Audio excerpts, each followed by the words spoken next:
la alerta que han intentado instalar o inocular en nuestros vecinos desde dirigentes nacionales como Lilia Lemoyne, que es diputada nacional, o los propios dirigentes locales de la oposición, hace lógica la preocupación de los vecinos en ese aspecto. Por eso también nos vemos obligados a explicar de qué se trata el trámite del aviso de obra. Por un lado, es un trámite que no se creó ni mucho menos, no es nuevo ni mucho menos, lleva casi 10 años, 2016, es la primera vez que se creó, podríamos decir, para Moreno, este trámite que se llama aviso de obra, y a partir de ahí todos los años se vuelve a reglamentar. ¿Cuál es la diferencia? Antes, nosotros votamos la ordenanza fiscal, que es la capacidad del Estado de controlar y de producir sus tasas municipales y sus tributos. Esa es la ordenanza fiscal, es una parte del régimen tributario. En la ordenanza fiscal del 2016 en adelante siempre figura el trámite aviso de obra, que es uno de los trámites que se hace en la municipalidad. Después, en el proceso de reglamentación, que es un decreto que hace el área que lo tiene a cargo, en este caso es obras particulares, se estipulaban las características del aviso de obra. ¿Quiénes tienen que hacer aviso de obra? ¿En qué condiciones? Y también se estipulaban las exenciones. Es decir, qué personas, qué universo de personas estaban exceptuados de hacer ese trámite. Todo eso se ponía en el decreto reglamentario. ¿Cuál es la diferencia con esta sesión que tuvimos la semana pasada? Es que esta vez toda la descripción se puso directamente en la ordenanza fiscal. ¿Esto obedece a qué? A un histórico reclamo de la oposición, que es no deleguen facultades en el Poder Ejecutivo. No, ustedes delegan las facultades, ponen el título y después lo reglamenta el Ejecutivo. Bueno, esta vez se hizo exactamente así como históricamente reclama la oposición.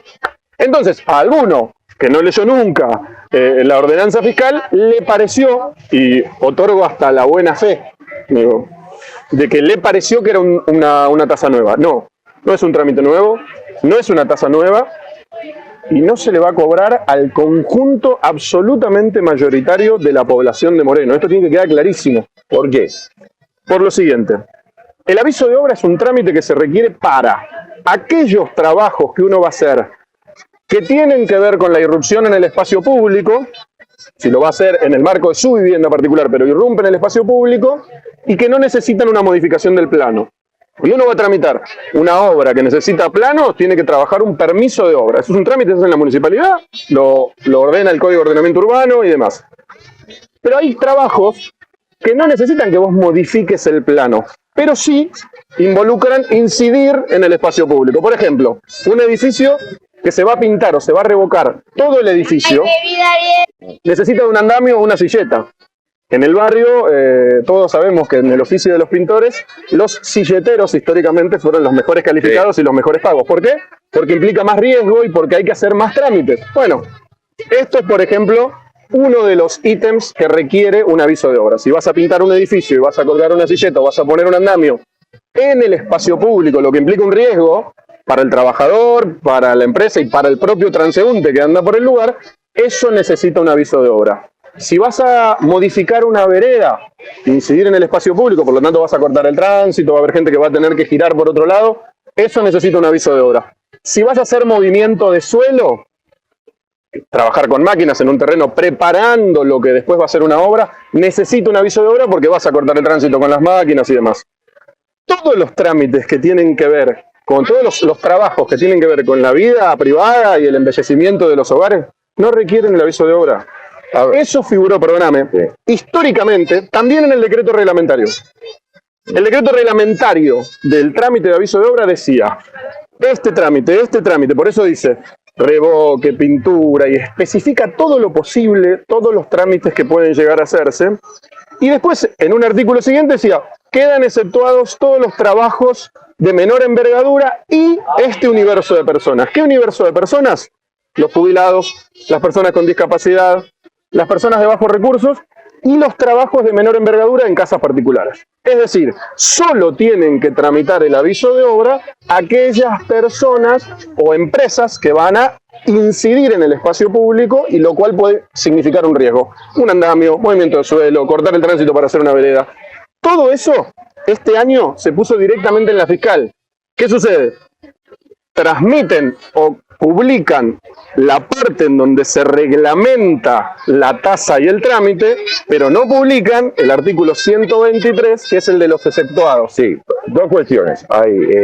Una, por lo tanto, digo, alcanza a todos los que tienen que intervenir en el espacio público, sea jubilado, sea discapacitado. No, a ver, porque lo que exceptúa, claramente tiene que hacer un trámite. Es decir, yo soy jubilado, yo soy exceptuado. Digo, puede caer el inspector y decir, usted está infraccionando, no, pero yo soy jubilado. Y tenés que cargar al jubilado para ir a hacer un trámite, para decir, soy...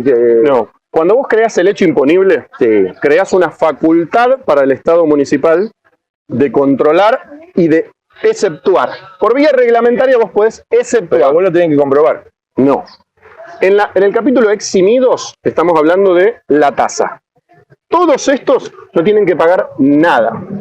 La tasa es un sellado. Es el sellado que a vos te cobran cuando vas a hacer un trámite. 50.000 pesos. En este caso, para los trabajos de revoque, por ejemplo, de un edificio, son 36.000 pesos. Para los trabajos de revoque de todo un edificio. Después, si tenés que hacer movimiento de suelos, ese es el que creo que la tarifa es de 50.000 pesos. Tenés que hacer movimiento de suelo en todo un terreno, involucra máquinas, bueno, cortar el tránsito y demás. El sellado sale eso. Este universo de personas que yo te relaté están eximidos de ese sellado. La facultad de controlar determinado hecho imponible es la que se crea para el departamento ejecutivo. En la reglamentación hay exceptuados, no solamente eximidos, Sí. exceptuados. Sí, pero esos exceptuados Todos no los tienen que trabajos- demostrar. No, todos los qué? trabajos A particulares. ver, yo paso por una casa, soy inspector, paso por una casa, están pintando. Digo, señor, hizo el... se me fue el nombre, el aviso de obra. Se me No, fue, y porque en me el dice, capítulo de reglamentación de exceptuados se va a exceptuar de hacer ese trámite a esas personas. Entonces el inspector, cuando pasa, va a tener un universo mucho más pequeño de control, que es movimiento de suelo, veredas, andamios. Eso es lo que va a controlar el inspector. Está bien, Y vuelvo con lo mismo. ¿por qué no lo clarificaron en la fiscal? Digo, ¿por qué no Lo clarificamos en el trámite de eximidos. En la reglamentación van exceptuados. ¿Se entiende? Vos creas una facultad. Cuando vos creas una facultad, es una facultad para el control de determinadas situaciones que ocurren, en este caso, en el municipio de Moreno. Después creas a esa facultad, le pones, los municipios no crean impuestos, crean tasas. Primer elemento. Entonces, no es que vos imponés, como la propia terminología lo indica, sino que es una contraprestación de servicios. ¿Cuál es el servicio que se presta? La inspección, la tramitación del aviso que te deja autorizado para llevar adelante determinada tarea. Digo, yo ponía el ejemplo. Hay una vereda que se está haciendo nueva, se corta el tránsito, pasa alguien, nos pasa todo el tiempo, pasa alguien y se lastima por la modificación de ese espacio público. Ese alguien viene a la municipalidad y dice, che, me golpeé, se cayó mi mamá, Bueno, ese aviso, la tramitación de esa autorización, te cubre tal como una empresa que va a hacer una vereda paga un seguro de caución para sus trabajadores porque están interviniendo en la vía pública. El silletero, contratado por una empresa de construcción, o en este caso del rubro pintura, paga un seguro especial porque está colgado en una silleta en altura en el espacio público. Eso es el aviso de obra. Además, el aviso de obra se tramita en San Miguel, en 3 de febrero, en Tigre, en Vicente López, en San Isidro, en Cava. Es decir, todos estos legisladores que pusieron el grito en el cielo y legítimamente creo que se equivocaron, porque tendrían que haber leído toda la ordenanza y la historia de ese trámite, pero supongamos que legítimamente. ¿Ninguno tiene alguien, un funcionario amigo en San Miguel? Yo creo que sí, del bloque de nuestra oposición. Tal vez lo que haya pasado es que no tengan las especificaciones como quedó en la ordenanza fiscal. Ninguno. Cuando dicen están creando un trámite nuevo, ninguno levantó el teléfono y dijo, che, la Libertad Avanza, que gobierna en 3 de febrero, ¿tramita el aviso de obra? Sí. Che, el PRO y la Libertad Avanza, que gobiernan en Cava, ¿se hace el aviso de obra? Hay hasta tutoriales de internet de cómo tramitar el aviso de obra en Cava. Che, en San Miguel, los que tienen vínculo con San Miguel, ¿se hace el aviso de obra? Sí, se hace el aviso de obra. En San Isidro, gobierna la Libertad Avanza, ¿se hace el aviso de obra? Sí, se hace el aviso de obra. El aviso de obra es un trámite que implica una instancia previa al permiso de obra. En algunos casos previa, movimiento de suelo, en algunos casos distinta, porque no vas a modificar el plano. Y tiene que ver con la facultad de control que tiene el Estado municipal sobre el espacio público. Por eso también es de la línea municipal hacia afuera.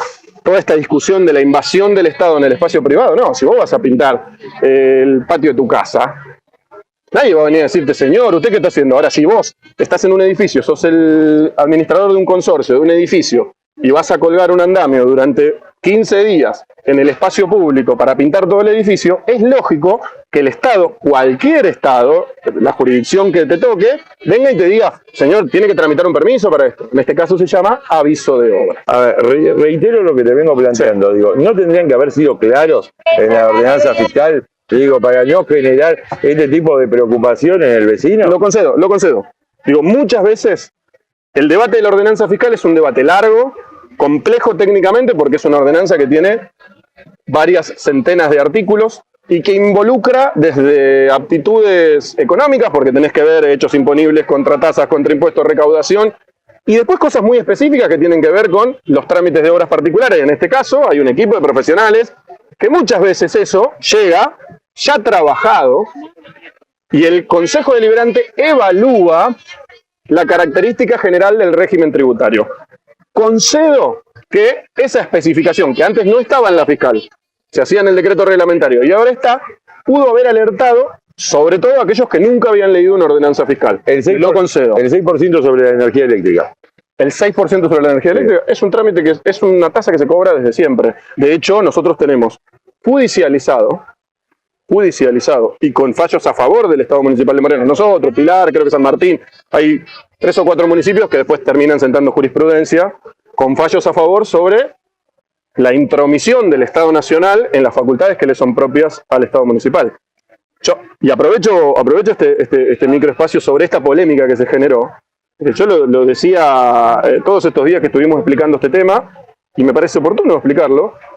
La persona que se va a pintar la casa del lado de afuera no va a pagar un impuesto municipal, sí va a pagar un impuesto nacional, el IVA. Cuando se compre la latita de pintura y cuando se compre el pincel va a pagar el 21% del IVA. Lilia Lemoyne es diputada nacional.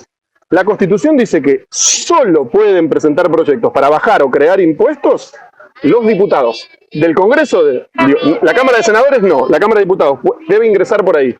Si es real esa preocupación, ¿por qué no presenta un proyecto para sacar el IVA a la canasta básica? Pero con esa lógica, Lucas, a ver, si vos prendés el nebulizador para nebulizar al nene, con energía eléctrica le estás pagando el 6% a la municipalidad también. No, sí, no, a ver, porque la tasa que se cobra, la tasa, no, estéril eso. No, porque la incidencia sí, de los impuestos nacionales, el 21% no es lo mismo que el 6%, claramente. No, pero yo no hablo de eso. De toda la plata que vos pagás en impuestos todos los días, de cada 10 pesos, 8 van al Estado Nacional. El 18%, es decir, casi 2 de cada 10 van al Estado provincial. El 2%, es decir, 20 centavos de peso de cada 10, van al Estado municipal. La carga tributaria, acá se ha demonizado todo el tiempo a los estados municipales como que son los que te suben los impuestos. De cada 100 mangos, así se hace más clarito, 80 van al Estado Nacional, 18 al Estado Provincial y 2 al Estado Municipal. Con esos 2 pesos de cada 100 que pagás en impuestos, el municipio presta servicio, garantiza nuevos servicios, porque cuando el Estado Nacional no pasó más plata para comprar los patrulleros porque discontinuó el fondo de emergencia en seguridad, la municipalidad puso la plata. Está bien, yo no te Cuando eso. A ver, yo se interrumpió la obra de argentinidad, la terminó de pagar el Estado municipal. Yo soy un defensor del Estado en los órdenes de la vida y creo que en el pago de los impuestos. Yo no te discuto eso, lo que lo tiraron en la cancha son ustedes. Digo, yo cuando estudiaba en la universidad, que empecé en el año 93, y la memoria no me falla, el IVA en aquel momento era 18%. Un gobierno peronista, después podés discutir lo que vos quieras, lo subió 3 puntos, lo llevó al 21%. Fueron gobiernos durante 12 años. Y lo llevó fuerza política. Provisoriamente, pero yo me lo recuerdo. Sí, lo recuerdo. Pero el gobierno yo pertenezco al sector del peronismo y Néstor que se enfrentó a eso. No lo bajaron al IVA. Digo, por eso te digo que es una discusión absoluta. Y son chicanas estériles. No son chicanas. Sí, son chicanas. Porque yo creo que es una de las cosas que tiene que a discutir el peronismo. A la gente eso no le preocupa, Lucas. A ver, yo creo que terminan cambiando el eje. No, mira. Nosotros discutimos todo el tiempo el estado de proximidad. Una alerta mundial por si el Estado te iba a cobrar un impuesto por pintar la reja. vi funcionarios haciendo que pintaban rejas, Sí. bueno, Sí. punto. No sucede, ni va a suceder. Ahora, al mismo tiempo se está discutiendo el presupuesto nacional. ¿Qué dice el presupuesto nacional? Que le bajan los impuestos a los autos de lujo, que le bajan las retenciones al sector más concentrado del agro, que eliminan el fondo de emergencia en discapacidad universitario y para el Garrahan. Entonces, hay que discutir la política tributaria. ¿Por qué? Porque con el 21% que pagamos todos cada vez que compramos cualquier cosa, estamos financiando la baja de impuestos de los autos de lujo. Y esa plata no está yendo, por ejemplo, al Fondo de Emergencia en Discapacidad o al Fondo de Emergencia Alimentaria. ¿Qué pasa después? Con el 2% de la carga tributaria, que es el que te cobra el municipio, se compran los alimentos para reemplazar la que no compra el gobierno nacional. Y esto hay que discutirlo y hay que decirlo porque no es tan sencillo de comprender. Uno, en la cotidiana, dice, me matan a impuestos. Y yo creo que es uno de los debates que tiene que dar el peronismo. ¿Coincido? El peronismo tiene que decir, bueno, ¿cómo reformamos la estructura tributaria? ¿Por qué no pensar en defender y en no achicarse y no aflojar, en defender que la carga tributaria mayor sea para los que más tienen, no para los que menos tienen? Un dato sobre la ordenanza fiscal que pasó de largo, para quienes están muy preocupados por el impuesto al revoque. 7 de cada 10 vecinos que pagan tasas municipales en Moreno construyen 3 de cada 10 pesos que se recaudan. ¿Se entiende, no? Sí. Es decir, la mayoría aporta menos que la minoría que tiene más capacidad. Los sectores de mayores ingresos son los que más aportan. Eso para nosotros tiene lógica de justicia social, una estructura progresiva. El que más tiene debe aportar más. Bueno, ¿por qué no discutimos a nivel nacional, con toda esta preocupación que tiene el universo libertario por la carga impositiva, que los que más tienen sean los que más paguen? No, ¿sabes lo que hacen? Exactamente al revés. Vos te gastás el 21% de tus ingresos en todo lo que comprás. Pero si te vas a comprar un auto de lujo, es decir, si sos del tándem de los multimillonarios, ahí no te cobran impuestos. Yo te contesto lo mismo que le dijo Cristina Fernández de Kirchner a Mauricio Macri. Ganen las elecciones. Evidentemente, a ver, evidentemente, todo lo que vos me estás diciendo, a ver, desde el 2023 lo que votó la gente. Quiero retruco. Por supuesto. Yo creo que si empezamos a hablar de esas cosas, vamos a estar más cerca de ganar las elecciones. Justamente. ¿Por qué? Porque vino un tipo que dijo, acá te matan impuestos, los impuestos son un robo, y cuando asumió el gobierno, no paró de subir el impuesto a los más pobres, porque el IVA no bajó nunca. De hecho, el IVA para la canasta básica estaba retirado, y lo volvió a poner. El impuesto a la ganancia para los laburantes lo volvió a poner. Te subió el impuesto a los combustibles sin parar. El 35% del valor del litro de nafta son impuestos nacionales. Entonces digo, si en vez de... Y hay tasa municipal. 2%. Hay tasa municipal. Claro, y la única demonizada, y con un cartel grande así puesto por el gobierno nacional, es la tasa municipal. No te dicen que el 35% del valor neto del litro de nafta es impuesto nacional. Entonces, estas son las discusiones que hay que dar. Si en vez de pelearnos por la marquesina, empezamos a discutir, che, ¿qué hacemos con la carga tributaria real en la Argentina? Y probablemente tengamos mejores condiciones para ganar las elecciones. Esta es la discusión. Coincido y te lo tomo. Sí, ganen las elecciones. Bueno, yo creo que es al revés. Creo que si hablamos de esto, estamos más cerca de ganar las elecciones que si no lo decimos por temor, por precaución, por corrección política. Maestro, el Estado Nacional es quien más absorbe carga impositiva de todos los vecinos. Bueno, ¿cuál es la distribución que se hace de esos ingresos? En estos días, digo, ahora, para aprobar el presupuesto, ayer los diputados firmaron el dictamen del presupuesto. Entre ellos firmaron los de Catamarca, los de Tucumán y varios Entre Ríos, digamos, varios del PRO, pero varios que provienen del sector del peronismo. Los ATN, que eran 0 hasta el inicio de diciembre, crecieron estrepitosamente en 16 días de diciembre. ¿Y a dónde fueron? A las provincias que le firmaron el presupuesto al gobierno nacional. Entonces, a cambio de que vos me firmes un presupuesto que le va a sacar impuestos a los ricos y se los va a subir a los pobres, que desfinancia el Garrahan, los sectores con discapacidad, la salud y la universidad, yo te mando unos mangos, eso que decían que era populismo berreta, lo está aplicando a la perfección el gobierno nacional. Entonces, esta cosa hay que decirla. Y esos gobiernos son gobiernos peronistas, se tienen que hacer cargo. Si vos fuiste a negociar que se caiga la emergencia en discapacidad, a cambio de que te den una TN para tu provincia, tenés que expresarlo, tenés que poder decirlo, lo tenemos que poder discutir. Esas son las cosas que nos pasan. Bueno, acá estamos discutiendo lo mismo. Mirá, se creó una estructura tributaria para el municipio y en vez de discutir que el Estado municipal sostiene una cantidad enorme de servicios con el 2% de la carga tributaria, estamos discutiendo una ficción sobre un impuesto que no se va a cobrar. Bueno, A ver, y por último, y para cerrar, digo, comentario, la discrecionalidad en la asignación de fondos viene de históricamente y ha sido utilizado por el oficialismo, por el kirchnerismo. Y la última, el kilo vale 4. Digo, ¿sabés cuándo va a pasar eso? Cuando el dirigente político deje de verse su propio ombligo. Me parece perfecto. Compro, quiero. Los dirigentes políticos, todos de mayor y menor responsabilidad, tenemos que entender cuál es nuestra responsabilidad pública. En este caso, si no nos animamos a decir que hay que hacer una reforma tributaria progresiva, porque por ahí algunos se enoja y piensa que vamos a cobrar más impuestos, le estamos jodiendo la vida a las propias personas que queremos representar. Yo creo que, como hace Brasil, como hace Estados Unidos, como hacen los países del tan mentado primer mundo, los que más tienen que pagar más. Esa es una noción de justicia social. La justicia social se distorsiona porque han convencido a nuestro pueblo de que consiste en que los laburantes banquen a otros.